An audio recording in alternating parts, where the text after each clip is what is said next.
बिस्मिल्लाहिर्रहमानिर्रहीम। आज हम जिस नई डिज़ीज़ के बारे में बात करने जा रहे हैं उसको उर्दू में फालिज कहते हैं और मेडिकल लैंग्वेज में उसको स्ट्रोक कहते हैं। अब फालिज जो है ये आम तौर पे 40-50 साल की उम्र के बाद की बीमारी है और ये फालिज दो किस्म का होता है।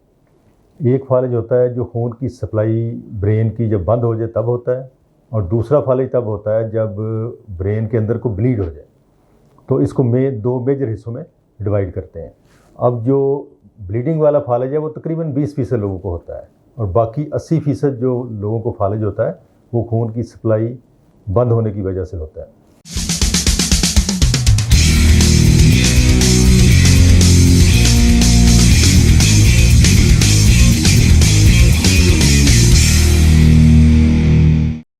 और आम तौर पे इसमें होता क्या है कि जिस्म का एक साइड का जो हिस्सा है वो पैरालाइज हो जाता है। पैरालाइज से मुराद ये है कि वो काम करना बंद कर देता है। हो सकता है एक बाजू का एक हिस्सा, टांग का एक हिस्सा पैरालाइज हो जाए, या ज़ुबान भी काम करना छोड़ दें और आवाज़ बंद हो जाए, और फेस का कोई हिस्सा भी पैरालाइज हो सकता है। इसी को पूरी डिज़ीज़ को फालिज कहते हैं। अब अगर इसकी तशख़ीस की बात करें तो तशख़ीस एक तो मरीज़ आमतौर पर या मरीज़ के घर वाले घर में ख़ुद भी कर लेते हैं। उनको अंदाज़ा हो जाता है कि एक साइड का अगर हिस्सा पैरालाइज हुआ है तो ये आम तौर पे इसको फालिज का पता होता है लोगों को। और उसके बाद करना क्या चाहिए आपको कि फ़ौरन इसको पेशेंट को हॉस्पिटल में लेके जाएं। हॉस्पिटल में जाके इसके कुछ टेस्ट होंगे, कुछ रेडियोलॉजी के टेस्ट होंगे, कुछ ब्लड के टेस्ट होंगे और कुछ हार्ट के टेस्ट होंगे। उससे प्रॉपर इसकी तशख़ीस होगी कि ये किस किस्म का फालिज है, और उसी के मुताबिक इसका इलाज है। घर में आप इसके लिए कोई स्पेशल चीज़ नहीं कर सकते सिवाय इसके कि फ़ौरन पेशेंट को उठाएं और किसी करीबी हॉस्पिटल की इमरजेंसी में ले जाएं। अगर फ़र्ज़ करें आपकी डायग्नोसिस हो गई है ब्लीडिंग वाली, तो इसको आम तौर पे न्यूरोसर्जन डील करता है। और अगर ये दूसरा मामला है जो कि खून की सप्लाई बंद होने से हुआ है, तो फिर इसको फिजिशियन आपका ट्रीट करेगा और वो ये फ़ैसला करेगा कि क्या ये जो खून की सप्लाई बंद हुई है ये गर्दन की खून की नाली में ब्लॉकेज आने से हुई है या कोई और वजह है। तो अगर तो ये गर्दन में जो खून की नाली है जो ब्रेन को सप्लाई करती है उसकी ब्लॉकेज की वजह से हुई है, तो फिर इसकी ट्रीटमेंट आम तौर पे वैस्कुलर सर्जन को रेफ़र की जाती है।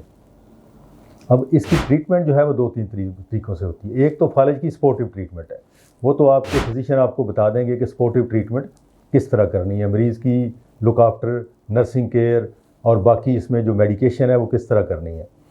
बाकी इसका ब्लड प्रेशर का कंट्रोल है, शुगर का कंट्रोल है, वो सारा इसमें आ जाता है।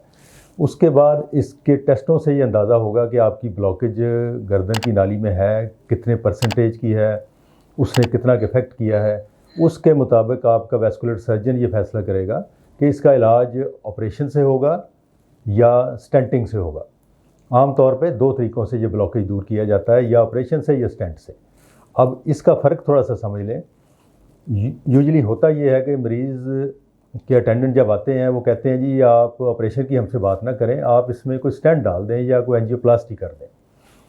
तो ये फ़र्क आपके लिए समझना बड़ा ज़रूरी है कि जो ऑपरेशन इसमें खून की नाली को क्लीन करने के लिए किया जाता है उसके रिस्क स्टेंट डालने से बहुत कम है। स्टेंटिंग पूरी दुनिया में शुरू हुई को 20-25 साल पहले, अब आहिस्ता आहिस्ता ये कम हो रही है क्योंकि इसके साइड इफ़ेक्ट बहुत ज़्यादा देखने में आए हैं। और आपकी एक फिगर आपको याद रह सकती है कि अगर आप स्टेंट डालते हैं तो ऑपरेशन के दौरान फालिज जैसी कॉम्प्लिकेशन होने का चांस होता है को 8 से 10% लोगों में, और अगर आप ऑपरेशन करते हैं तो ये सिर्फ 2 से 3% लोगों में इस तरह का रिस्क होता है। तो इस लिहाज से देखा गया है और स्टडीज़ सारी ये बताती हैं, सारी रिसर्च ये बताती है कि ऑपरेशन का तरीका खून की नाली का जो ब्लॉकेज है उसको दूर करने के लिए सबसे बेस्ट है। और ये ऑपरेशन आजकल बगैर बेहोशी के हो जाता है, लोकल एनेस्थीसिया में हो जाता है। गर्दन का एक एरिया सुन करते हैं, उसके बाद उसको छोटा सा कट लगा के ऑपरेट करते हैं और 1-2 दिन में मरीज़ घर चला जाता है। और इसका जो मेन एडवांटेज वो ये है कि जो पिछली फालिज की रिकवरी इससे नहीं इफ़ेक्ट होती, इससे आइंदा जो फालिज होने का ख़तरा है जो कि तकरीबन 40-50% मरीज़ों में अगले चंद दिनों में या चंद महीनों में हो सकता है, वो ख़तरा ख़त्म हो जाता है। तो इस ऑपरेशन का जो सबसे बड़ा एडवांटेज है वो ये है कि आइंदा आने वाले जो फालिज होने का ख़तरा है मरीज़ को, वो ख़तरा या तो बहुत कम हो जाता है या बिल्कुल ख़त्म हो जाता है। और बाकी इसके बारे में कुछ लोग कहते हैं कि ऑपरेशन करवाना ही नहीं चाहिए या स्टेंट डलवाना ही नहीं चाहिए, तो वो फ़ैसला ना आप करेंगे ना आपका फिजिशियन करेगा, ये आपका वैस्कुलर सर्जन करेगा। तो अब इस तरह का जब भी मसला हो, आप वैस्कुलर सर्जन से जो भी आप जिसके पे भी आपका ट्रस्ट है उससे ये डिस्कशन ज़रूर करें और उससे पूछें कि क्या आपका इलाज सिर्फ मेडिकेशन से होना चाहिए, क्या ऑपरेशन से होना चाहिए, या स्टेंट डालना चाहिए, या इसके अलावा कोई ऑप्शन है। तो उसके बाद आप ये फाइनल डिसीजन लें, ये खुद से ये सुनी सुनाई बातों से इस तरह का फ़ैसला ना करें। शुक्रिया।